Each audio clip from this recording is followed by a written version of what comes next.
TET 1 2025 paper solution. પ્રશ્ન number 4, ફ્રોબેલે આપેલ બાળ શિક્ષણ પદ્ધતિમાં વપરાતા શૈક્ષણિક સાધનો કયા ખાસ નામથી ઓળખાય છે?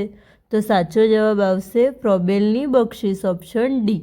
ફ્રોબેલને કિન્ડરગાર્ટનના પિતા માનવામાં આવે છે। તેમણે બાળકના વિકાસ માટે જે સાધનો તૈયાર કર્યા, જેને આપણે ગિફ્ટ કે બક્ષિસ તરીકે ઓળખીએ છીએ, તેથી સાચો જવાબ આવશે ફ્રોબેલની બક્ષિસ। 14 વર્ષની ઉંમરવાળા 4 બાળકો A, B, C અને Dની માનસિક વય અનુક્રમે 12, 14, 15 અને 18 વર્ષ છે। આ 4 પૈકી જેનો બુદ્ધિઆંક 100 કરતાં ઓછો હોય તેવા બાળકોની ઓળખ કરો। સાચો જવાબ આવશે ઓપ્શન ડી એટલે કે A।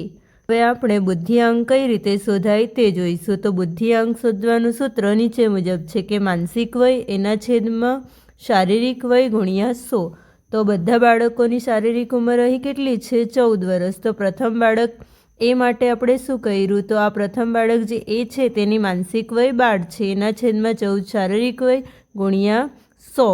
તો બરાબર જવાબ આવશે 85%। બરાબર। બી માટે 14/14 ગુણ્યા 100 તો 100% આવશે। સી માટે 107, ડી માટે 128। આપણને પૂછ્યું હતું કે 100 કરતાં ઓછું, તો કયું બાળક આવશે? બાળક એ। તેથી સાચો જવાબ આવશે બાળક એ। નીચેના પૈકી શું જ્ઞાન પ્રત્યેના મનના વલણોનો પ્રકાર નથી? તો સાચો જવાબ આવશે ઓપ્શન બી, અભિપ્રાય।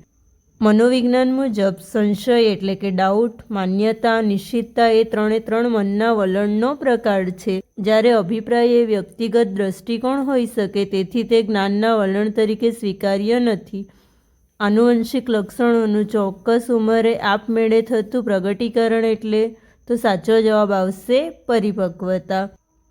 આ પરિપક્વતાની વ્યાખ્યા છે જે મનોવિજ્ઞાનની બુકમાં આપવામાં આવી છે। તો સાચો જવાબ આવશે પરિપક્વતા।